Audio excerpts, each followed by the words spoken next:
million acres of pristine wilderness, swimming holes galore, and four-wheel drive tracks that'll keep you busy all day long. This is Lorella Springs.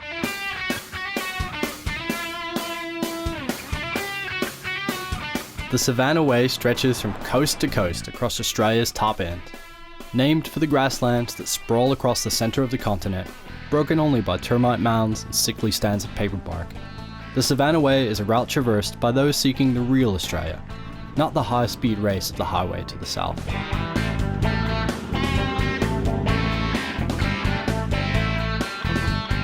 Offering access to some of the largest single landholdings in the world, this road is exclusively populated by two kinds of traveller: truckies hauling double and triple trailers full of cattle after the muster, and adventurers looking to go further and deeper into this tropical badland.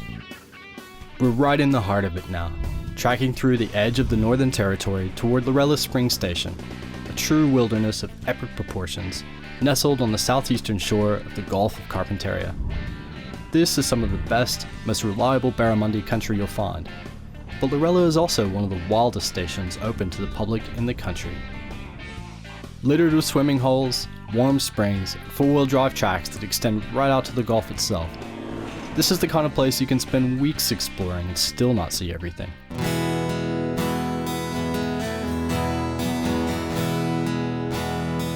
With a touch of civilization, including simple bunkhouses, a bush bar, and hot, wood-fired showers, the Homestead is the perfect base from which to explore this massive property.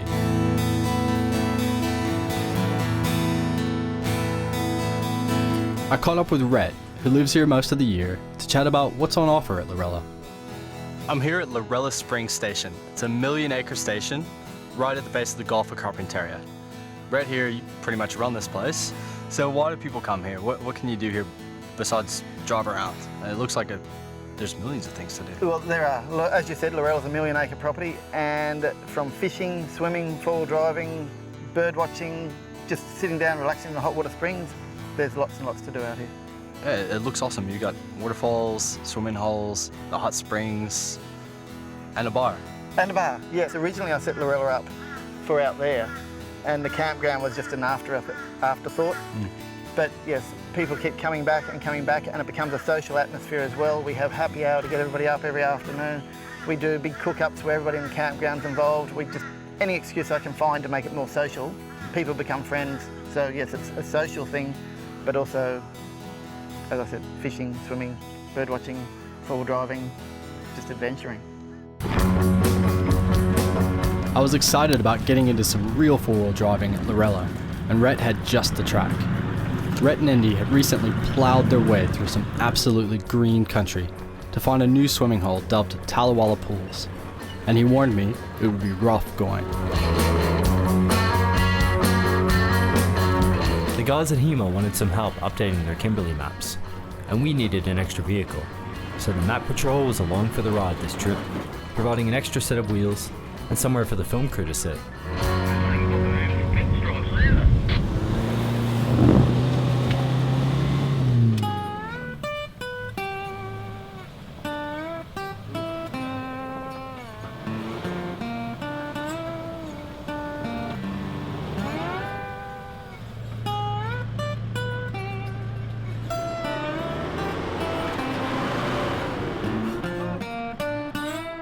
It wasn't long before we were out of the vehicles, giving the winches a good workout.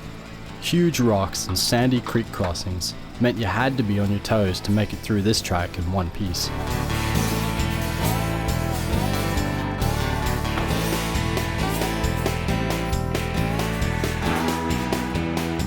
The exhaust pipes sitting in the dry grass behind us and started a fire back there.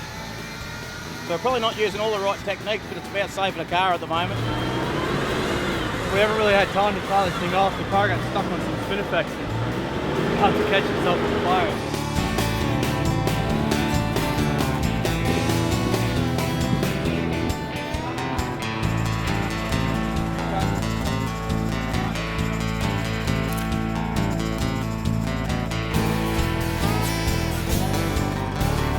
We were moving again, but this river sand wasn't going to let the Map Patrol go without a bit more of a fight. So I gave it the old rock and roll maneuver, and we kept going.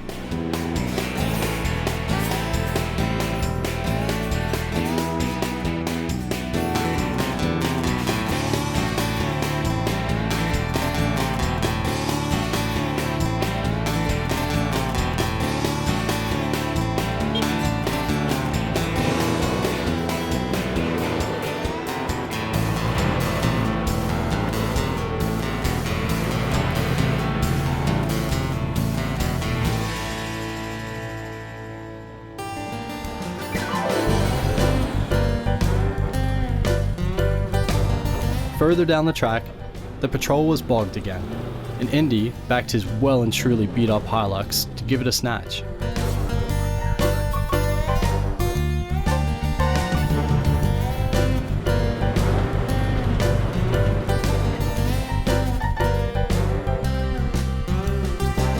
This thing here has just dropped right down into the sand, it's bellied out. So we're going to let a bit more air out of these tyres. Just gives the tyres a little bit more bag, so basically the sides of them belly out more, which gives us more flotation, just gives more surface area on the sand, therefore more traction, and hopefully that'll be enough to drive it out of here.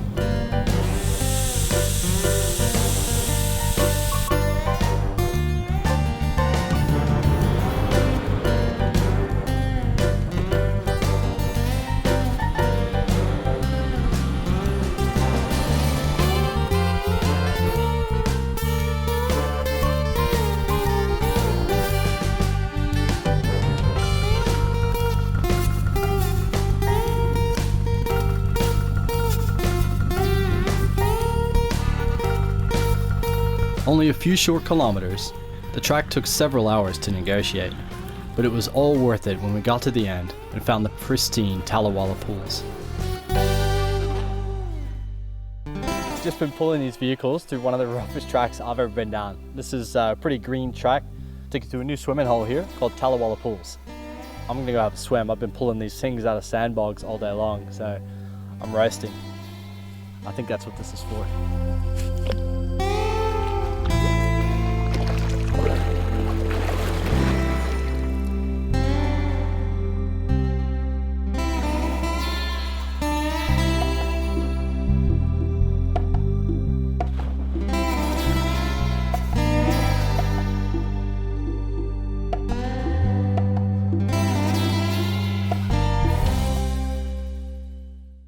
Coming up, Craig kayaks with Crocs, and we head deeper into Lorella Springs.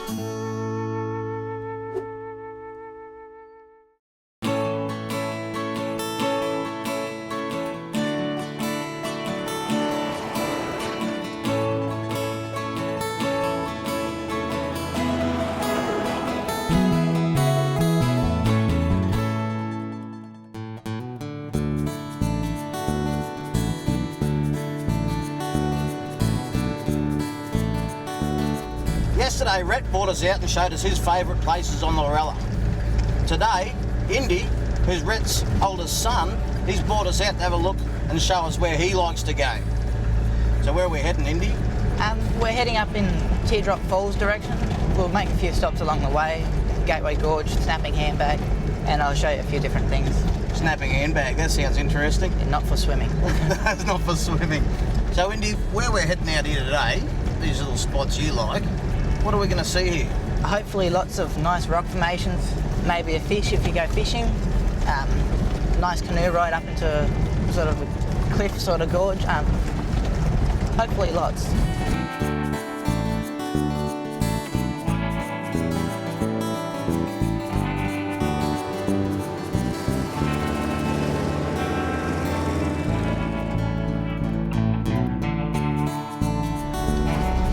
We're just coming up on a gate now. It's always important to remember that if you come across a closed gate, go through it and close it again. It's closed for a reason. Often these places have got stock on them and they don't need them getting out just because we were too lazy to get out and close the gate. By the same token, if you get there and it's open, leave it open.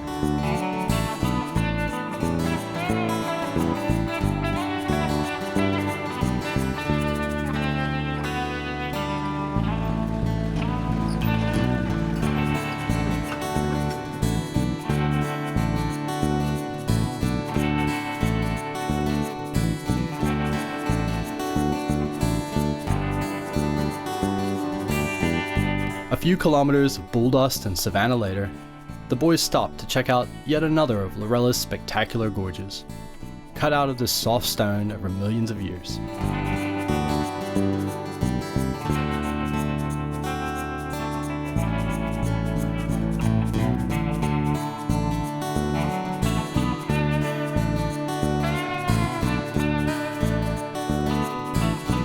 Craig tried his hand at fishing for some of the famous berra, but his luck wasn't running today.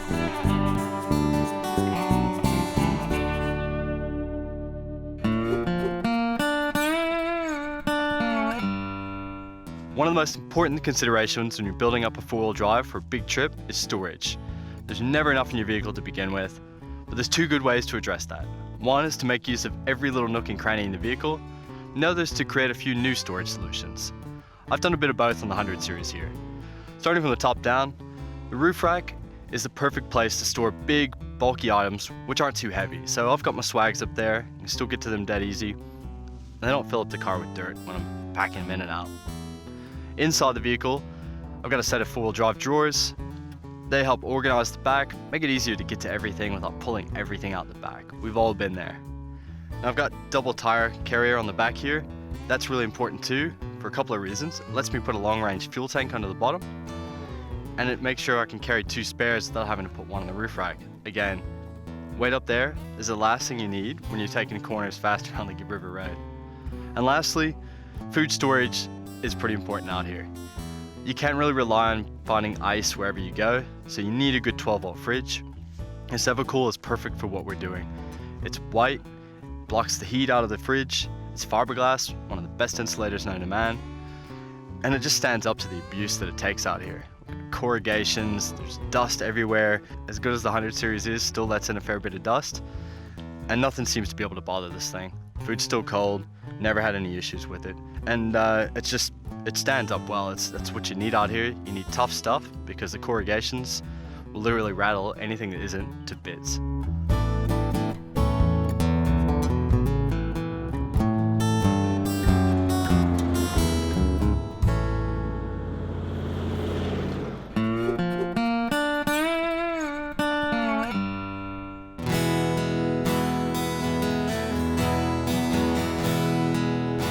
Indy dropped me off here at Gateway Gorge, threw our kayak and said, go for a paddle up there, it's beautiful.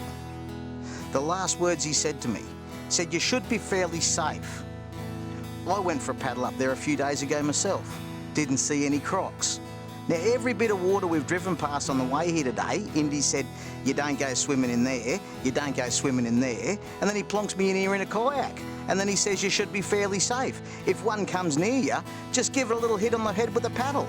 This is not something you use against crocodiles. Luckily for Craig, the crocs decided to keep their distance, and Craig kept his pride intact another day.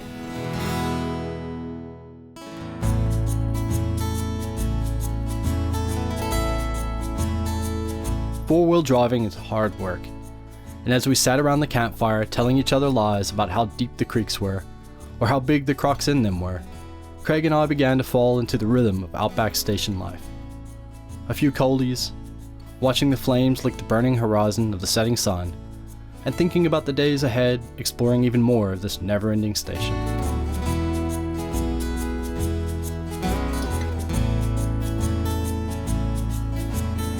The camping at Lorella is as good as it gets, spread out over acres of shady paddocks, all within a stone's throw of the bush bar. As much solitude as you can stand without giving up the important things in life.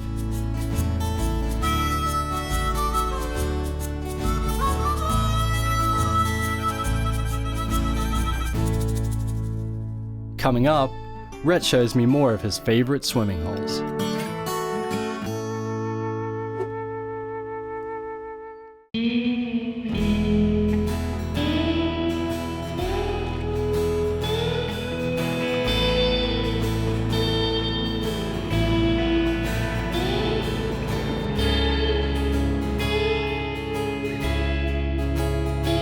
There is no end to the exploration of a place as big as Lorella Springs. As we made our way through the deceptively placid Crocodile Springs, I began to sense the scale of this million-acre property as something tangible, not just an academic concept.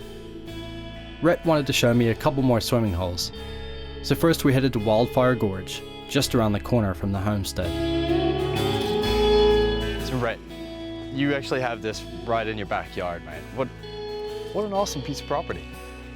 It's actually beautiful, isn't it? And there's many, many waterholes. It's not just this one here. There's waterholes like this all over Lorella. So this is Wildfire Gorge. It's literally a 5-minute drive from the Homestead here on the station. I guess this is like your personal swimming pool, isn't it? When I get the chance, It's generally in the wet season, which is much prettier. It's crystal clean, waterfalls flowing everywhere. It's not a long hike in here, but it's enough to hit you up a little bit. I'm definitely going to try this out. So there's no snappy lizards in here? It's completely safe, except if you break your neck falling off the cliff as you do a big jump. That's not going to happen, is it? No. You can show me first. I will. It's fun. Let's go have a swim. I want to check this out. It looks awesome and nice and clear, you know? It's very deep. I think it's almost 15 feet deep. So you plumbed it, I guess? Well, I've dived down to the bottom a few times. Yeah, nothing down there waiting for you. There is a big cave, and I joke and say there might be something wants to come out, but no, it should be safe. Let's go have a look. All right, that sounds good.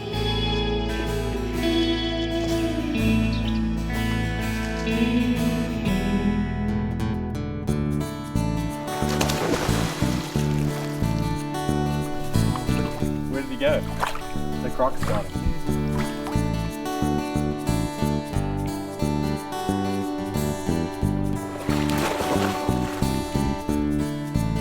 Crystal clear spring water in a pristine Northern Territory gorge. This is my kind of living.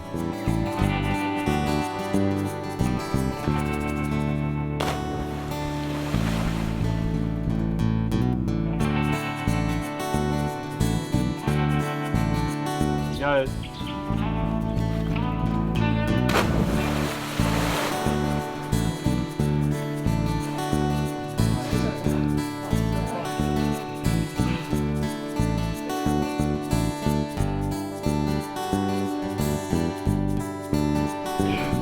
Definitely a little piece of paradise, man.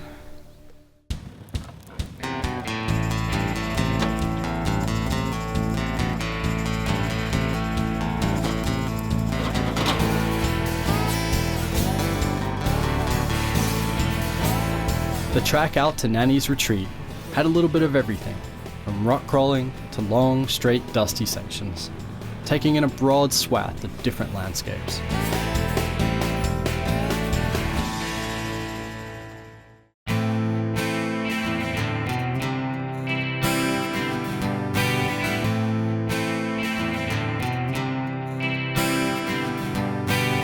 We just hiked in about half an hour to check out a place that these guys at Lorella Springs literally opened about 2 weeks ago. It's called Nannys Retreat. And you get the idea why Mom would want to sneak away, get away from the kids and come here. Water's running here. It's one of the few places that in the middle of July has running water this far in the Northern Territory. A lot of the waterfalls are dried up and stuff by now. This place is sort of a mix between Kimberley Gorge and the Lost City that you get to north of Catherine. These wild rock formations that the water's just carved over millions of years. There's caves all into the hills. It's a pretty wild place. And of course a good place to go swimming. There's a nice deep swimming hole down here, and I'm pretty knackered from that hike. And I love a good swim.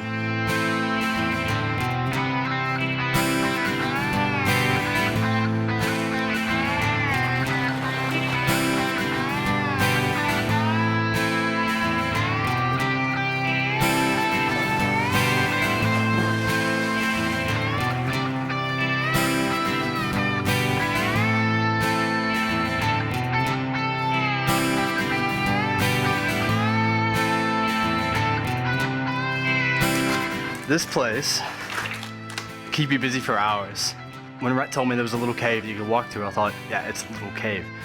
This is just like Tunnel Creek, except no one knows about it. I think about 100 people have been down here already, so I guess if you've been to Tunnel Creek and you want something that's a little bit different, that still feels original, something new, this is an awesome place because you don't feel like there's a million rules and stuff, and I'm not the kind of guy that likes rules, so I like to explore a place.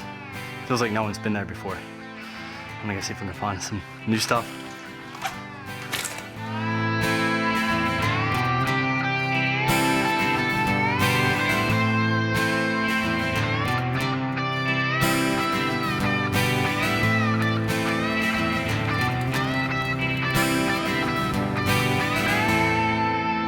Heading back to the homestead, I was filled with something like homesickness for a place I'd only ever visited once.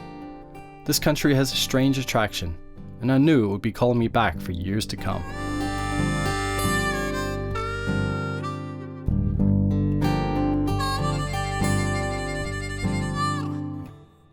Lorella Springs Station. This place is amazing. Like, where else do you know where you can get up in the morning, go out, knock yourself around, catch a fish, bash up your vehicle? We did that. Yeah, we did. And then come back and sit in a hot spring for the afternoon. This is an awesome place, mate. Here's to another day, living the dream.